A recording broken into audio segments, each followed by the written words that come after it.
Comment une femme se sent lorsqu'elle réalise qu'elle vous a perdu?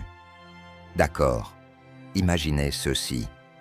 Quelqu'un qui pensait que vous seriez toujours là se réveille soudainement face à une réalité troublante.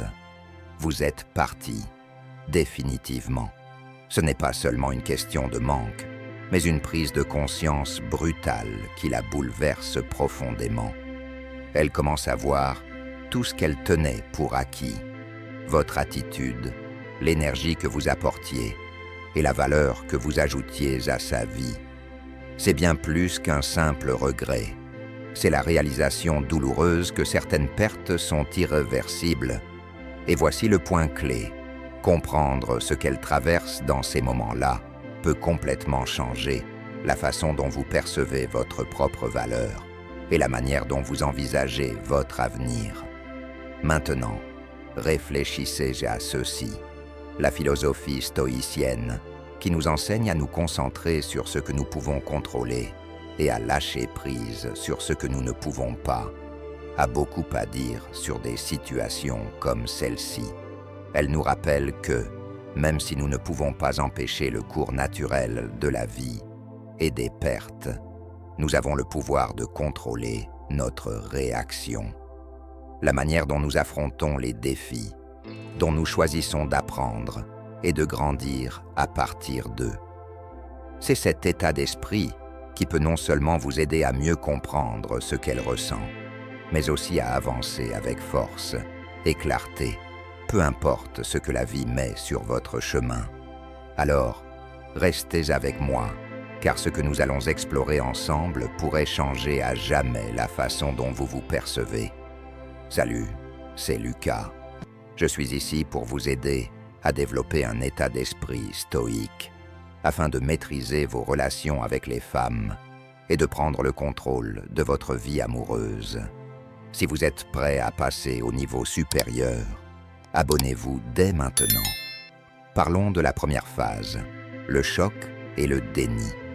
Imaginez ceci, elle est prise au dépourvu, incapable de comprendre pleinement ce qui se passe. Son ego intervient, essayant de la protéger, lui chuchotant « Tout va bien ». Il n'était pas si important, de toute façon. Mais au fond d'elle, quelque chose commence à changer. Ce sentiment de perte, il s'insinue lentement, et elle ne peut pas y échapper. Maintenant, mettons-nous à votre place un instant. Vous venez d'être quitté, et tout est flou, n'est-ce pas? La douleur, la confusion, cette impression d'avoir été prise au dépourvu, c'est accablant. Pendant ce temps, elle aussi lutte, mais elle ne le montre peut-être pas tout de suite. Son esprit commence à s'emballer, rejouant encore et encore les moments que vous avez partagés. Elle fait défiler d'anciens messages, regarde des photos, repense à chaque conversation, essayant de trouver l'instant où tout a basculé. Qu'est-ce qui a mal tourné? Comment ai-je pu laisser ça m'échapper? Se demande-t-elle. Et voici le coup de grâce. Elle n'a jamais pensé que vous partiriez. Elle croyait probablement que vous seriez toujours là, pas vrai? C'est pourquoi, dans cette phase, elle est figée dans le choc, réalisant que vous êtes parti pour de bon. Ce moment, c'est comme un coup de poing dans le ventre. Elle vient de perdre quelqu'un qui comptait vraiment, quelqu'un qui apportait une réelle valeur à sa vie. Et cette prise de conscience, elle ne peut pas l'ignorer, peu importe à quel point elle essaie. Maintenant, comment cela se rattache-t-il au stoïcisme? Eh bien, aussi douloureux que cela puisse paraître, ce processus, que vous soyez celui qui est parti ou celui qui a été laissé derrière, peut devenir une leçon puissante si on l'aborde sous le prisme du stoïcisme. Les stoïciens nous enseignent que la douleur est inévitable, mais que la souffrance est un choix. Que veux-je dire par là? Vous ne pouvez pas contrôler ses actions ou l'issue de la relation, mais vous pouvez contrôler votre réponse à cette situation. Au lieu de laisser ce choc vous submerger, vous avez la capacité de prendre du recul et de l'analyser avec un esprit clair. Le stoïcisme nous encourage à maîtriser nos réactions, pas le monde qui nous entoure. Alors, lorsque vous êtes confronté à la réalité de cette perte, souvenez-vous de ce principe stoïcien. Vous avez le pouvoir de choisir votre réponse. Vous pouvez vous apitoyer sur ce qui est perdu ou transformer cette épreuve en une opportunité de croissance. Après tout, la douleur peut être l'un de nos plus grands professeurs. Tout comme elle réanalyse tout et en tire des leçons, vous pouvez en faire de même. Que pouvez-vous apprendre de cela? Quelle est la grande leçon pour vous ici? Ce moment, aussi douloureux soit-il, fait partie de votre parcours, et la manière dont vous l'affrontez déterminera qui vous deviendrez à l'avenir. Le stoïcisme ne consiste pas à éviter les émotions ou à prétendre que tout va bien. Il s'agit de les affronter, de les accepter et de les utiliser pour devenir plus forts. Les stoïciens croyaient en l'importance de la réflexion sur soi. Alors c'est le moment idéal pour le faire. Posez-vous ces questions. Qu'est-ce que je peux contrôler ici? Que puis-je apprendre de cette expérience? Et comment puis-je utiliser cela pour construire une version plus résiliente de moi-même? C'est un processus qui consiste à prendre la responsabilité de vos propres émotions et actions, sans laisser les circonstances extérieures définir votre paix intérieure. Alors, tandis que vous traversez le choc et le déni, souvenez-vous, vous n'êtes pas seul. Vous avez les outils, vous avez l'état d'esprit et vous avez le pouvoir de transformer ce revers en un carburant pour votre croissance. Et au final, c'est là la véritable force que les stoïciens nous ont enseignée. La capacité de devenir plus fort face à l'adversité, d'accepter ce que nous ne pouvons pas changer et de continuer à avancer avec résilience et sagesse. Passons maintenant à la phase suivante. Deuxième étape, le réveil. C'est à ce moment-là que la réalité s'impose vraiment à elle. Ce n'est plus seulement une question de vous manquer sur l'instant. C'est une prise de conscience profonde et douloureuse qu'elle a perdu quelque chose qu'elle ne retrouvera peut-être jamais. Elle commence à ressentir le vide que vous avez laissé derrière vous, cet espace que vous remplissiez dans sa vie. Peut-être que vous lui faisiez sentir en sécurité, valorisée, comprise d'une manière que personne d'autre ne pouvait. Et maintenant, elle ne retrouve plus cela chez personne d'autre. Peu importe à qui elle se tourne, personne ne peut lui offrir ce même sentiment, cette même connexion que vous lui donniez. Et cette réalisation, c'est comme une lame tranchante en plein cœur. Elle est confrontée à la vérité. Quelque chose de réel, de rare, a disparu. Mais voici où cela devient intéressant. Son orgueil entre en jeu. D'un côté, son ego essaie désespérément de la convaincre. Tu es mieux sans lui, tu mérites mieux. Mais d'un autre côté, son cœur connaît la vérité. Il crie, tu as laissé filer la meilleure chose qui t'est arrivée. Et ce moment, cette bataille intérieure fait mal. On peut presque la sentir coincée au milieu de ses émotions contradictoires, n'est-ce pas? Revenons maintenant à vous et à ce que les stoïciens diraient. Vous êtes peut-être de l'autre côté, ressentant cette perte vous-même. Ou peut-être, vous observez de loin, voyant les dégâts causés. Quoi qu'il en soit, il y a ici une grande leçon, et elle est ancrée dans le stoïcisme. Les stoïciens nous enseignent la nature de l'attachement. Ils nous rappellent que tout dans la vie, les relations, les possessions, même nos propres pensées, est impermanent. Rien n'est garanti, et pourtant, nous nous attachons souvent aux choses en croyant qu'elles dureront pour toujours. C'est une grande partie de ce qui rend la perte si douloureuse. Nous nous attachons, nous avons des attentes, et quand tout disparaît, il ne reste que le vide des attentes non comblées. Mais voici où la perspective stoïcienne devient vraiment utile. La capacité d'accepter l'impermanence des choses. Que ce soit une relation, un emploi, ou un mode de vie. Les stoïciens nous apprennent que nous ne pouvons pas contrôler les événements extérieurs, mais que nous pouvons contrôler nos réponses intérieures. Ainsi, tandis qu'elle lutte avec son orgueil, vous pouvez également tirer une leçon du stoïcisme et réfléchir à la façon dont vous réagissez à vos propres pertes. Au lieu de laisser la douleur vous envahir, adoptez l'état d'esprit stoïcien en vous concentrant sur ce que vous pouvez contrôler. Pouvez-vous contrôler le passé ou changer l'issue de cette relation? Non. Mais vous pouvez contrôler la façon dont vous y répondez aujourd'hui. Vous pouvez choisir d'apprendre de cette expérience, de l'utiliser pour devenir plus fort et même de réfléchir à la valeur que vous avez apportée à la vie de cette personne. Les stoïciens nous rappellent également l'importance de l'estime de soi et de la validation intérieure. Lorsque vous commencez à vous appuyer sur des choses extérieures, que ce soit l'approbation de quelqu'un ou une relation qui n'existe plus, cela peut ébranler vos fondations. Mais un homme stoïcien sait que sa valeur ne vient pas des autres. Elle vient de lui-même. Votre valeur personnelle ne dépend pas du fait qu'elle réalise ou non votre importance après coup. C'est quelque chose d'inné en vous, quelque chose que vous avez construit au fil du temps, et c'est là tout le pouvoir du stoïcisme. Il nous enseigne qu'en dépit des pertes, nous avons toujours le pouvoir de déterminer notre réponse, de définir qui nous sommes et de préserver notre paix intérieure. Alors, tandis qu'elle est apprise dans la tourmente de réaliser ce qu'elle a perdu, vous avez l'opportunité de rester fort face à cela. Vous ne pouvez peut-être pas changer le passé, mais vous avez la capacité de décider ce qui vient ensuite pour vous. Comment allez-vous grandir à partir de cela?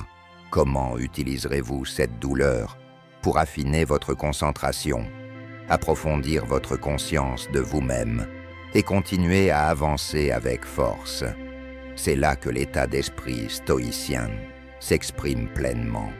Acceptez la réalité de la perte sans la laisser vous définir. Il s'agit d'accepter ce qui est et d'avancer avec un objectif clair, en sachant que ce que vous avez appris dans le processus vous rendra plus fort, plus sage et plus résilient à l'avenir. Passons maintenant à la troisième étape, le jeu des comparaisons. C'est là que les choses commencent vraiment à changer pour elle, et croyez-moi, ce n'est pas une phase confortable pour qui que ce soit. Une fois que le choc s'est estompé, elle commence à affronter quelque chose à quoi elle ne s'attendait pas. La comparaison silencieuse, souvent implicite, de chaque homme qu'elle rencontre avec vous. Imaginez ceci, elle est là, rencontrant de nouvelles personnes, sortant peut-être à quelques rendez-vous, essayant d'avancer, mais dans un coin de son esprit, chaque individu est évalué selon un critère invisible. Et ce critère, c'est vous. Elle ne s'en rend peut-être même pas compte au début, mais chaque conversation, chaque regard, chaque détail chez quelqu'un d'autre est pesé par rapport aux standards que vous avez établis dans sa vie. Mais voici où réside la différence. Ce n'est pas seulement une question de surface. Qui est le plus grand, le plus drôle ou le plus charismatique? C'est beaucoup plus profond que cela. Elle commence à réaliser les qualités que vous apportiez dans sa vie, ces choses qu'elle n'avait même pas reconnues comme rares à l'époque. Votre patience, par exemple, la manière dont vous gardiez votre calme dans des situations stressantes, votre ambition, et comment cela avait un impact positif sur elle. Lorsqu'elle rencontre quelqu'un qui manque de cette sérénité face aux défis, ou qui ne partage pas le même niveau de motivation et de but que vous aviez, cela devient évident. Vous étiez unique. Réfléchissez-y. Elle pourrait rencontrer quelqu'un qui la fait rire, mais qui n'a pas la stabilité émotionnelle que vous lui avez donnée. Ou quelqu'un qui pourrait avoir un joli profil sur papier, mais qui ne supporte pas les pressions de la vie avec la même résilience que vous. Toutes ces petites comparaisons commencent à s'accumuler. Elle commence à réaliser que ce qu'elle a perdu, ce qu'elle a laissé filer entre ses doigts, pourrait en fait être irremplaçable. Et dans ce moment de prise de conscience, une compréhension plus profonde commence à se faire jour. Elle commence à saisir ce qui fait un homme de grande valeur. Ce n'est pas juste une question de bien paraître ou de charmer, non. Il s'agit de ces valeurs fondamentales, profondément ancrées, les choses qui ont façonné la manière dont vous avez vécu votre vie. Et soudainement, la patience, l'autodiscipline et la constance que vous incarniez commencent à briller dans sa mémoire, plus éclatante que jamais. Maintenant, voici où l'on introduit la perspective stoïcienne. À cette étape, il est facile pour elle, et peut-être même pour vous aussi, de ressentir la piqûre de la perte. Mais les stoïciens nous rappelleraient que tout est temporaire, que les choses extérieures, comme les relations, les situations, ou même les sentiments que nous leur attribuons, sont toutes hors de notre contrôle.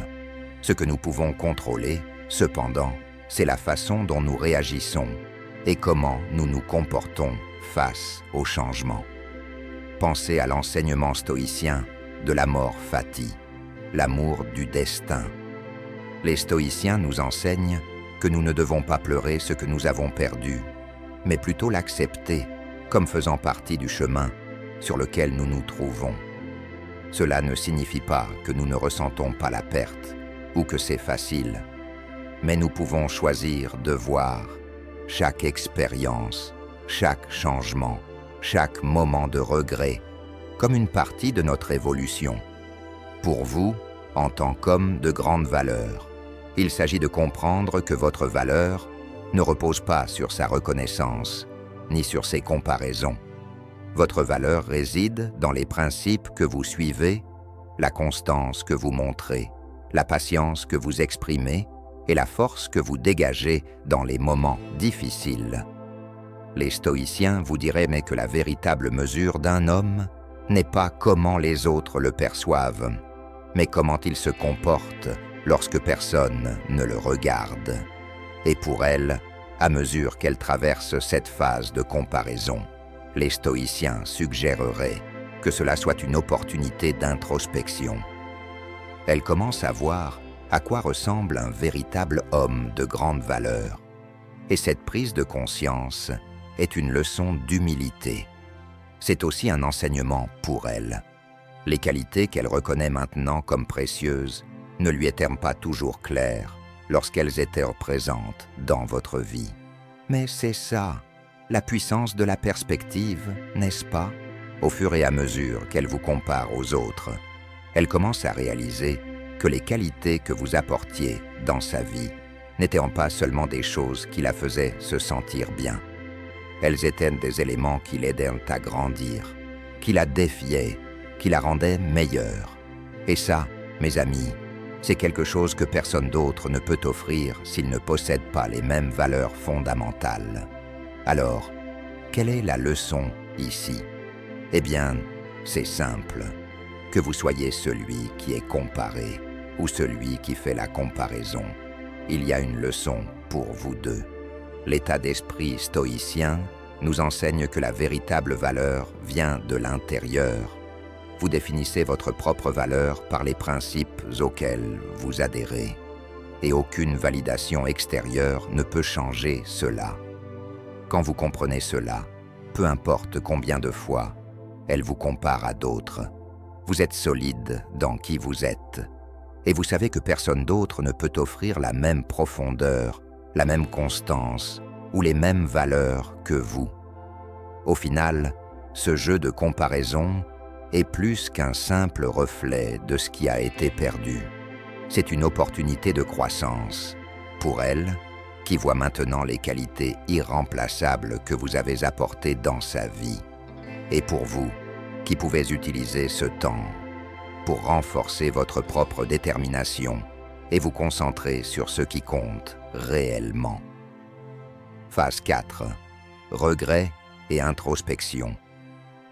Lorsque le poids complet de sa perte commence à se faire sentir, elle entre dans une nouvelle phase, un regret intense. À ce moment-là, les distractions ne servent plus à rien. Elle ne cherche plus de nouvelles connexions pour combler le vide, ni n'essaie d'échapper à ses émotions. Au contraire, elle se retrouve face à elle-même et la réflexion est brutale. Son regret ne porte pas seulement sur le fait de vous avoir perdu.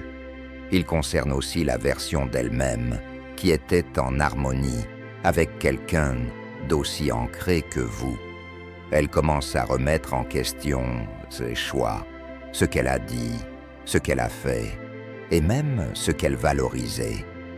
Cette phase est marquée par des moments d'introspection profonde, où elle commence à voir comment ses actions et ses décisions ont façonné le résultat. Ce n'est plus seulement une question de vous manquer. Il s'agit de faire face à la prise de conscience que son propre comportement a peut-être éloigné quelque chose de vraiment rare et significatif. Et maintenant, elle se demande si elle le retrouvera un jour. Dans les moments de calme, elle commence à ressentir le poids de ses décisions. Toutes les petites disputes, les fois où elle vous a ignoré, ou les moments où elle n'a pas apprécié, vous savez, ces choses qu'elle a ignorées remontent à la surface. Elle commence à voir comment ses actions ont joué un rôle dans le fait de vous repousser. Elle pourrait même se demander, est-ce que je l'ai vraiment apprécié? Ou est-ce que mon ego m'a simplement empêché de le voir?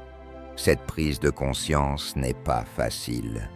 Elle la force à confronter ses défauts, ses insécurités et son comportement qui l'a mené à ce point. Le regret qu'elle ressent n'est pas quelque chose qui disparaît rapidement. Il reste avec elle, rongeant son esprit au fil des jours. Elle pourrait se surprendre à penser à ce qui aurait pu être si elle vous avait traité différemment, si elle avait été plus compréhensive ou si elle avait vraiment donné une chance à la relation. Ces pensées sont douloureuses, car elles lui montrent là où elle a failli, là où c'était vous qui vous investisiez, tandis qu'elle se retenait. En réfléchissant, elle est forcée de faire face à sa propre immaturité émotionnelle et à ses insécurités. C'est une leçon difficile, mais essentielle. Elle commence à comprendre à quel point il est crucial de valoriser quelqu'un qui la traite véritablement bien, quelqu'un qui l'aide à grandir. Elle commence à voir que vous étiez plus qu'un simple partenaire. Vous étiez une personne avec des principes solides, de l'intégrité et des valeurs qui sont rares à trouver. Cette réflexion la pousse également à remettre en question son propre sens de la valeur personnelle et ce qu'elle souhaite vraiment dans une relation. C'est un moment d'humilité pour elle, réalisant qu'elle n'a pas seulement perdu un excellent partenaire, elle a perdu une chance de grandir aux côtés de quelqu'un de véritablement remarquable. Phase 5. Le désir de reconnexion. Puis vient l'envie de se reconnecter. Au fur et à mesure que le regret s'installe, elle ressent un fort besoin de reprendre contact avec vous. Ce n'est pas juste un simple réflexe, c'est un désir profond de revivre ce qu'elle a partagé avec vous autrefois. Elle ressent le besoin de parler, de clarifier les choses, et peut-être même de s'excuser pour des choses qu'elle avait autrefois ignorées. Ce désir est accablant parce qu'il vient d'un endroit d'affaires inachevé et du vide que votre absence a créé. Ce n'est plus une question de fierté ou d'ego. C'est une quête de paix avec une décision qu'elle sait maintenant avoir été une erreur. Elle réalise désormais que sa décision était une erreur. Elle pourrait même essayer de se convaincre que si on lui donnait une autre chance, elle pourrait tout arranger. Ce désir de se reconnecter vient de la prise de conscience que vous avez fait ressortir le meilleur d'elle, même si elle ne l'avait pas vu à l'époque. Lorsqu'elle repense à vos actions, votre constance, votre patience et votre compréhension. Elle commence à comprendre que ses qualités lui ont permis de se sentir en sécurité, valorisée et véritablement vue. Maintenant, elle est prête à faire tout ce qu'il faut pour retrouver cela. Le problème, c'est qu'au moment où elle aura compris tout cela, il sera peut-être déjà trop tard. Vous avez probablement tourné la page, vous êtes devenu plus fort et vous avez évolué sans elle. Elle sait au fond d'elle que reprendre contact maintenant ne changera rien. Mais cela ne l'empêche pas de désirer cette connexion. Ce n'est plus une question de ce qui peut réellement se passer. C'est une question de ce qu'elle souhaite que cela soit, même si ce n'est qu'un rêve. D'accord. Avant de continuer, si vous trouvez cela utile, cliquez sur le bouton « J'aime ». Cela aide YouTube à partager cette vidéo avec plus d'hommes qui en ont besoin. Et ça permet de continuer à produire du contenu. C'est rapide, gratuit, et ça fait une réelle différence. Merci. Revenons à notre sujet. Phase 6, acceptation et croissance. D'accord, maintenant passons à la phase 6, l'acceptation et la croissance. C'est le moment où, après toute cette tourmente émotionnelle, les regrets, les tentatives de reconnexion, elle commence enfin à accepter ce qui s'est passé. Ce n'est pas un moment de sérénité paisible où tout se met en place immédiatement, loin de là. C'est plutôt une prise de conscience silencieuse que certaines choses ne peuvent tout simplement pas être réparées. Elle commence à accepter que vous êtes passé à autre chose, que l'opportunité de trouver quelqu'un comme vous est révolue. Et ça, eh bien, c'est difficile à digérer. Maintenant, je veux que vous imaginiez cette scène. Elle a traversé toutes les étapes, le choc, le jeu des comparaisons. Et maintenant, elle est forcée de faire face à la dure réalité. La relation est terminée et la connexion qu'elle avait avec vous, celle qu'elle réalise maintenant qu'elle était spéciale, est partie. Ce moment d'acceptation n'est pas facile, c'est plutôt une pilule amère à avaler. Mais il est nécessaire, et c'est peut-être le tournant dont elle a besoin pour sa propre évolution. Voici où le véritable changement se produit. À cette étape, elle prend enfin l'entière responsabilité de ses choix. Les excuses défensives, elles commencent à s'estomper. Elle reconnaît que ses actions ont joué un rôle dans la manière dont les choses se sont terminées. Et bien que cela fasse mal, c'est aussi le début de quelque chose de mieux. La croissance. Et vous savez ce qui est beau dans tout ça? C'est exactement ce que les stoïciens nous enseignent. L'obstacle est le chemin. Marcus Aurelius l'a dit parfaitement. Pour elle, l'obstacle qu'elle rencontre, le regret, la douleur, est justement ce qui peut mener à la croissance. Elle commence à comprendre que la vie ne consiste pas toujours à éviter la douleur ou le regret. Il s'agit de faire face à ces moments difficiles de front, d'accepter ce qu'elle ne peut pas changer et d'utiliser cette compréhension pour devenir une personne plus forte. Cette étape est puissante parce que c'est là qu'elle apprend à se valoriser plus profondément. C'est ici qu'elle reconnaîtra l'importance de qualités comme la loyauté, l'intégrité et l'humilité, des choses qu'elle n'avait peut-être pas pleinement appréciées auparavant. Elle apprend à se regarder sous un jour nouveau, réalisant que la relation qu'elle a perdue ne se résume pas simplement à vous perdre. C'était perdre une version d'elle-même qu'elle admirait, mais qu'elle n'a pas su garder. Vous voyez, les stoïciens prônaient cette idée de responsabilité personnelle. Il s'agit de reconnaître votre part dans tout ce qui se passe autour de vous. Et aussi difficile que cela puisse être, accepter la responsabilité de votre rôle est la première étape vers une véritable croissance. Pour elle, cette leçon ne sera peut-être pas facile, mais elle est fondamentale pour ses futures relations. Elle lui enseigne qu'elle doit se valoriser davantage, être plus honnête et se tenir à un niveau plus élevé d'intégrité. Pour vous, En tant qu'homme de grande valeur, tout ce processus est un rappel de quelque chose d'important. C'est un rappel du genre de force, de stabilité et d'autodiscipline qui vous distingue. La vision stoïque nous rappelle que nous ne pouvons pas contrôler les actions ou les sentiments des autres, mais nous pouvons contrôler la manière dont nous réagissons à la situation. Vous êtes allé de l'avant, et cela témoigne de votre capacité à vous concentrer sur ce qui est sous votre contrôle. Mais voici le retournement. Même dans sa croissance, même avec toute cette sagesse nouvelle, elle gardera toujours un morceau de vous, pas nécessairement comme un regret persistant, mais comme une leçon.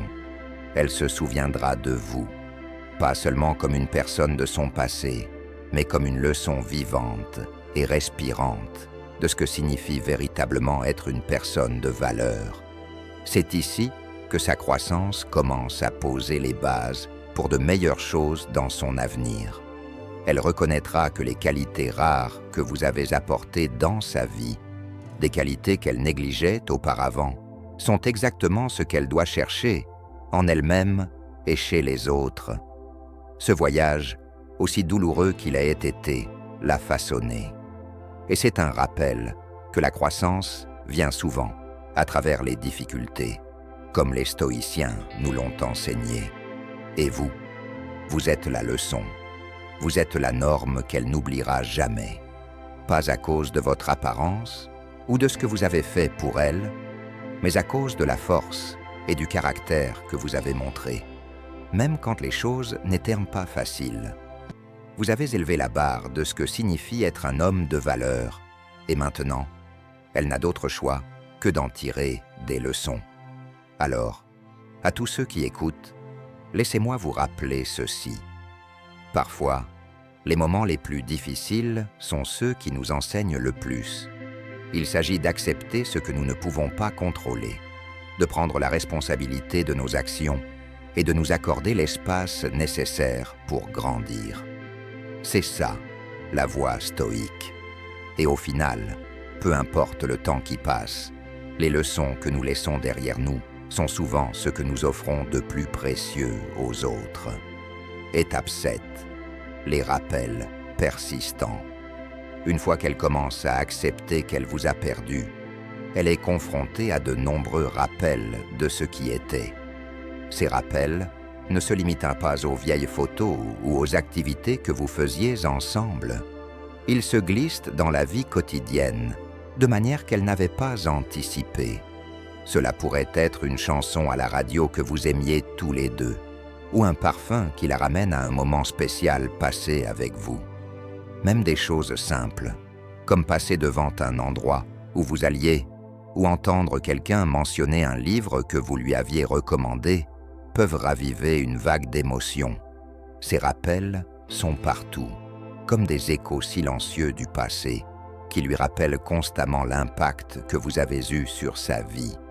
À chaque fois qu'elle y est confrontée, elle ne peut s'empêcher de ressentir qu'elle a perdu quelque chose de vraiment important. Chaque rappel agit comme un miroir, reflétant l'amour, le réconfort et la croissance qui faisait partie de votre relation. Au début, elle pourrait essayer d'ignorer ses sentiments, se disant que ce n'est pas grave. Mais au fur et à mesure qu'ils se répètent, il renforce son sentiment de perte. Elle commence à réaliser que les moments que vous avez partagés n'étaient encore pas simplement ordinaires. Ils étaient profonds, façonnant sa vie de manière qu'elle ne comprenait pas pleinement auparavant. Ces rappels sont comme des petits fantômes de ce qui aurait pu être, suivant silencieusement ses pas. Ils sont les témoins muets d'une connexion qui, à un moment donné, semblait tout. Étape 8. Le sentiment grandissant de vide. Une fois qu'elle commence à comprendre qu'aucune nouvelle expérience ne pourra réellement remplacer ce que vous apportiez dans sa vie, un sentiment de vide commence à la submerger.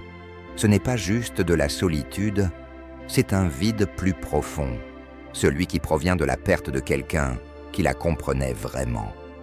Elle commence à réaliser qu'il y a un trou à l'intérieur d'elle, Et ce vide est le souvenir de ce que vous lui avez donné, quelque chose que personne d'autre ne pourra combler.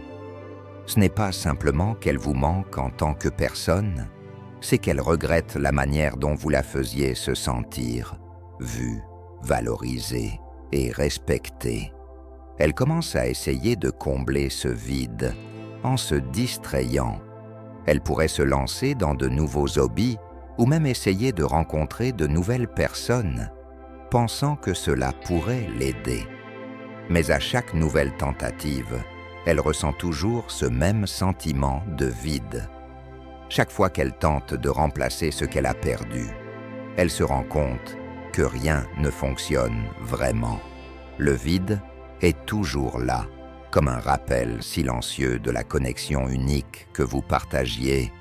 Une connexion qui n'était pas seulement superficielle, mais profondément ancrée dans une réelle compréhension et proximité. Ce sentiment de vide la pousse souvent à réfléchir à ce qu'elle a perdu. Elle commence à voir que vous n'étiez pas juste une autre personne dans sa vie. Vous étiez quelqu'un qui lui apportait une véritable profondeur et un sens. Plus elle prend conscience de cela, plus son regret devient fort, la poussant à souhaiter avoir su vous garder, vous apprécier davantage et valoriser la stabilité et l'amour que vous lui offriez. Étape 9. Réaliser la profondeur de ses erreurs. Dans les moments de calme, quand elle réfléchit à tout ce qui s'est passé, elle commence à voir ses erreurs plus clairement que jamais. Ce n'est plus juste une question de se sentir désolé. Il s'agit de comprendre précisément les actions et les attitudes qui ont conduit à cette situation. C'est à ce moment-là qu'elle doit faire face aux habitudes, aux insécurités et aux présupposés qui ont créé cette distance entre vous deux. Elle commence à se souvenir des moments où elle a ignoré ta gentillesse ou pris tes efforts pour acquis. Elle repense à des disputes où sa fierté a pris le dessus, te repoussant au lieu de choisir l'écoute et la compréhension. Réaliser ses erreurs est une expérience humiliante. Elle voit comment, dans ces petits moments, elle aurait pu être plus gentille, plus soutenante ou plus patiente. Chaque petite action qu'elle regrette maintenant semble bien plus grande qu'avant. Elle commence à comprendre qu'il ne s'agissait pas d'une seule grande chose qui a causé votre séparation, mais d'une accumulation de petites décisions prises au fil du temps. Chaque souvenir lui rappelle comment, peu à peu, elle a miné les fondations de ce que vous partagiez.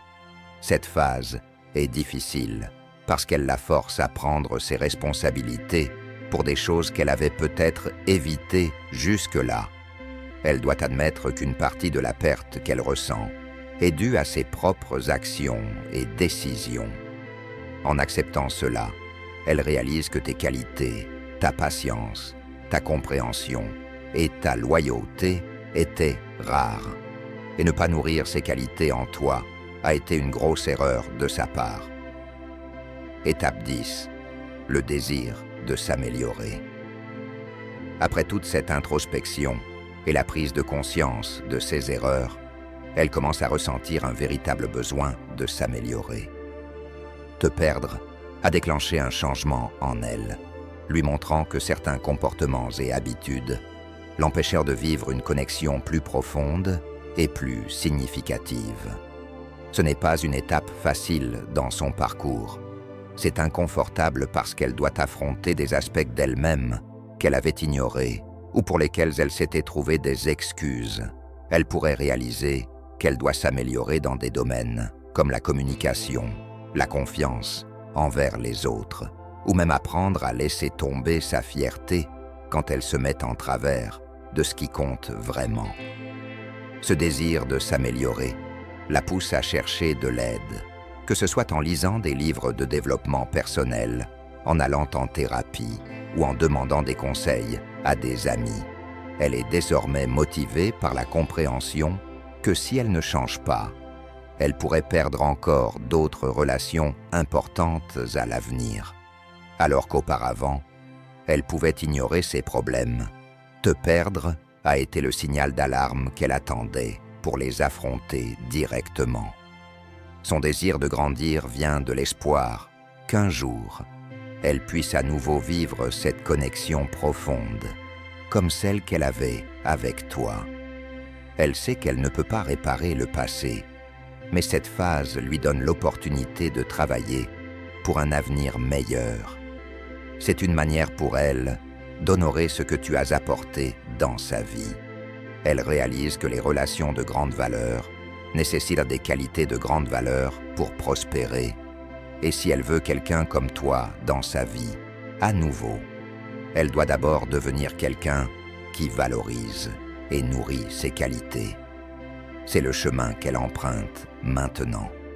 Un chemin de croissance et d'amélioration personnelle après avoir réalisé qu'elle a perdu quelqu'un de vraiment spécial.